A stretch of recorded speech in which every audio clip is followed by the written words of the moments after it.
with 2 goals against the club that let him go, Glenavon. McBride had Richie Barker to thank for both his first half goals. The English strikers knocked down, teed up the opener. And when the same player was brought down in the box a minute before the break, up stepped McBride to double his side's lead. The points were secured 8 minutes into the second half, and quite a collector's item it was. Fullback John Easton with only his second goal in 241 appearances for Linfield.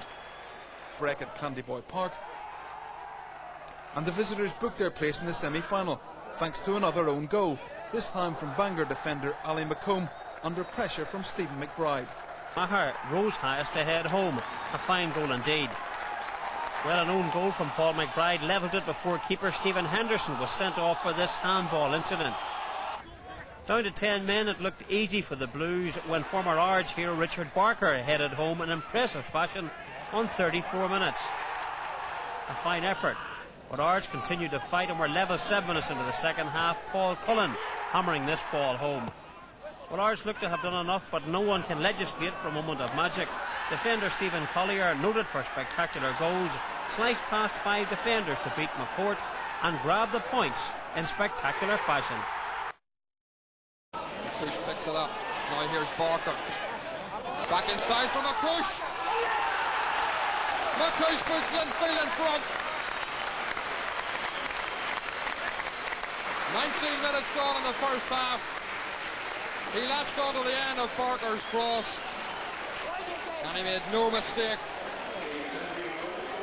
Corner for Ballymena. Lockray, Fian were on the goal line. Stewart back in again, it's off the line. Collier headed it away.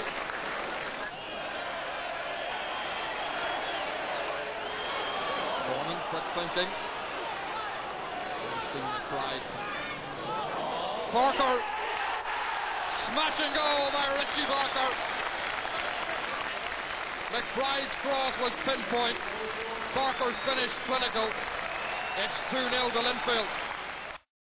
Penalty claim at Windsor, but Stuart McLean's appeal for handball by Mickey Donnelly was ignored by Eddie Miller. Linfield took the lead after a corner from the right. The clearance fell to Tony Gorman, and it was a case of have a quick look, aim and fire for the midfielder. There aren't too many tap-ins in his repertoire.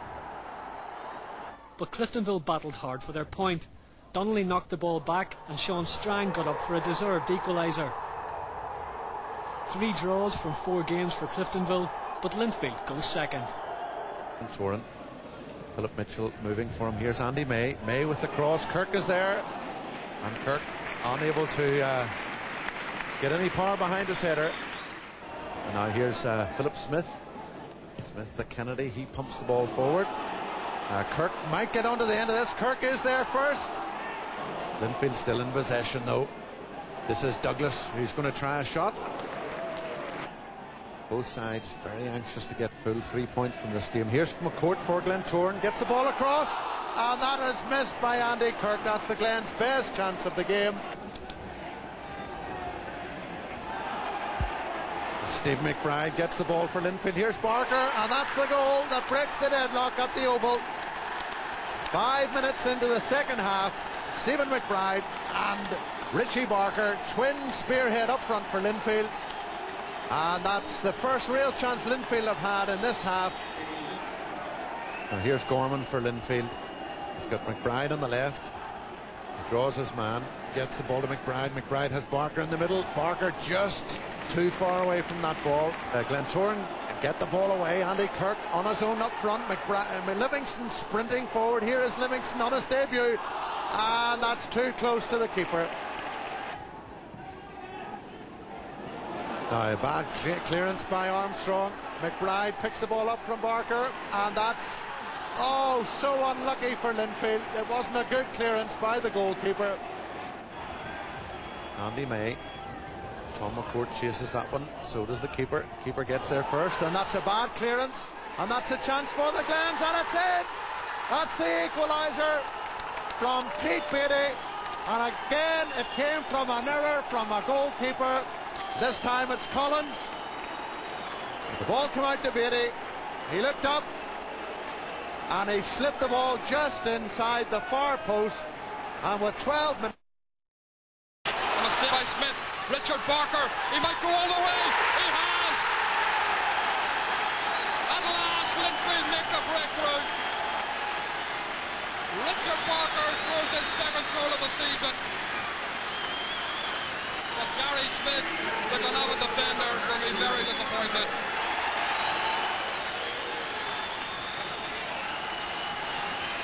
Tackle aside, went on.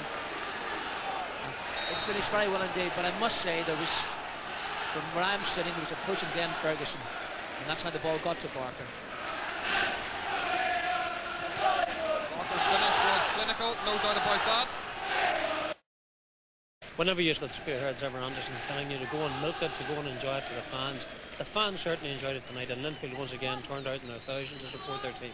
That's right. I mean, we didn't get a trophy last season, and at least we've got one now, and we can go on from there, and hopefully it'll give fans a bit of something to cheer about. And I suppose you'll be off now to get on the telephone or ring home and let them know. Well, actually, not only did you win the cup final, but you actually got the winner. Well, my mum and dad and my little brother were here tonight, so that's even better to have them watching as well. It wasn't vintage stuff tonight, but it's another trophy. It's hopefully the start of confidence coming into the side in a big way. As I say, it wasn't vintage, but what a super finish.